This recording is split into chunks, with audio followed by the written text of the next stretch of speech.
Excuse me? Hi everyone. Thanks for coming out for my announcement. I just wanted to admit something. I've never played Oblivion. And by that I mean I never played Oblivion when it came out. But I played it like a couple of years ago. Well, some of it. Oh, brother, this guy stinks! Alright, that's it, you asked for it, you fucks. Oblivion isn't as good as everyone claims it to be. It's all nostalgia, all of it. Yeah, that's right. The truth stings, bitches. And quite frankly, I think Skyrim's better. No! Ooh, what's wrong? Gonna cry? Gonna piss your pants maybe? Maybe shit and cum? What the Aha, you missed, idiot! I choose this as our go-to.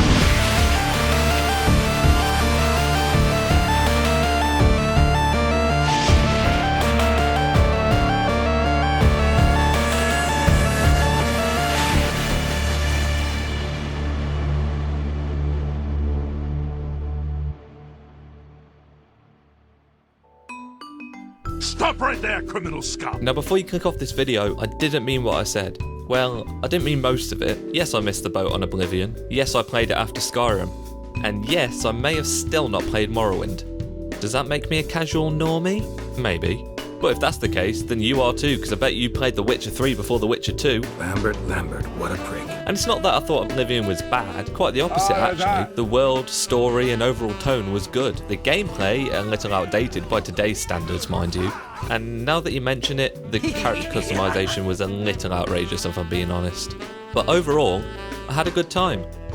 But that's the problem, it was just good. Now credit where credit's due, for 2006 Oblivion was way ahead of its time and paved the way for many of the RPGs we see today. But if I'm being honest, by 2020 standards, it just doesn't hold up all too great. At least not in terms of gameplay. Can I help you? The memes are great, don't get me wrong, but if you want to do anything past the main story and maybe the Dark Brotherhood, then you have two options. Either you meme your way through the entire game like Wilburger, or mod it to hell to make it not boring to play. But until Sky Oblivion comes out, I'm going to go for the latter of the two options and mod Oblivion to heck to make it feel more like we're playing on the Skyrim engine. Bye. Oh, and credit to Nicholas Frontier for the suggestion. And don't worry for all you traditionalists out there, I'll also be doing the reverse video of bringing some of Oblivion systems into Skyrim, so stay tuned for that. But if you want to be featured in an upcoming video, throw your ideas for episodes in the comments, and if I pick yours I'll credit you in the video. But first, here's everybody's favourite part of the video, the visual showcase. Now, although we're trying to make Oblivion more like Skyrim, that really is more important for the gameplay than the graphics. So I've focused on trying to make the game look as good as possible, than rather trying specifically to make it look like Skyrim per se. To achieve this I'm following Bevilex's guide, which I will link to in the description. But nevertheless, roll the VT, future me editing this video.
As usual, all the mods used in this video will be listed in the description below. Now we've made Oblivion look up to 2020 standards, now let's make it play to it. To begin with, I'm using Northern UI, which switches out that clunky 2006 heads-up display with a less clunky 2011 heads-up display designed to mimic Skyrim's extremely popular SkyUI mod. Northern UI also adds native gamepad support, a modern alchemy menu, numerous engine fixes, and even a built-in options menu to tweak any of the mod settings in-game.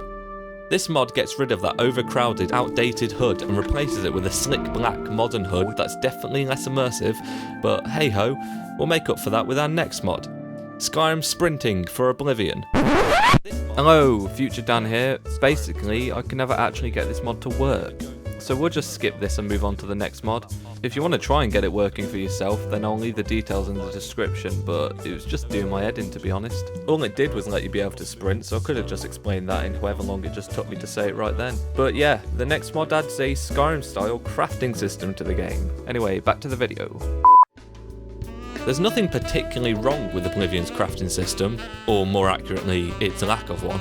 But let's be honest, at this point we're too far gone. We're making this bitch as close to Skyrim as possible, and if that means adding a crafting system, then you're goddamn right we'll add a crafting system. But that's not the only thing this mod does. Skyrim for Oblivion crafting adds everything from cooking to shearing sheep and even making cheese. Cheese! Tanning hides, workbenches and grindstones have been added in every major city, and ore veins can be found and mined in various mineshafts around Cyrodiil. And to double down on some of the features included in this mod, I've also thrown in Skyrim Ingredients for Oblivion, which adds Skyrim Ingredients for Oblivion. And if you're a fan of more extremely creative mod names, then why not try out Skyrim Style Vanilla Followers, which adds Skyrim Style Vanilla Followers. Jesus guys, come on, work with me here. Now, while adding all these features into the game is great, the purpose of this video is to create an Oblivion that is more digestible to people that didn't grow up playing it. So what can we do to make Skyrim players more comfortable? We give them something familiar. Like the Dragonborn helmet. Yeah, that'll do it.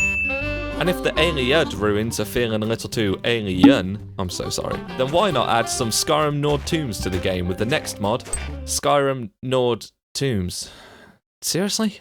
Okay, so I know this is game change, but I don't want to completely change the game this time. I still want it to be Oblivion, but with just a few tweaks to make it more accessible for playing 14 years after its release. I see it like steering a cruise ship. It only takes turning a few degrees to angle it in the right direction. Angle it too much and the ship goes off course. Angle it too little and we miss our mark.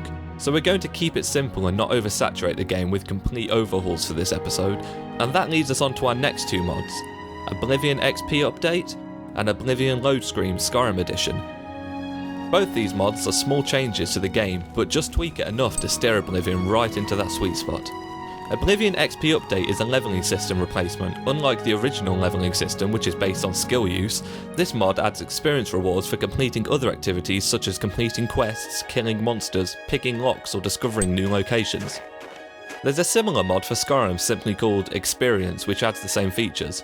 I find these mods almost essential for my playthroughs as they reward the player for exploring and taking on the enemies that you might otherwise previously run past. I even think for all the things that Fallout 4 may not have done too great, this is one of those noticeable features that was definitely missing from previous BGS titles. And as for Oblivion Load Screen Skyrim Edition, it simply changes out the loading screens to some of the Skyrim themed images and backgrounds. This isn't really an essential mod for this video, but it fits the theme, so I threw it in there for good measure. Now, the final mod I'm going to include in this video sticks with the theme of genuinely keeping vanilla systems but elevating them just a notch up. And for this I've selected Vanilla Combat Enhanced, which enhances vanilla combat.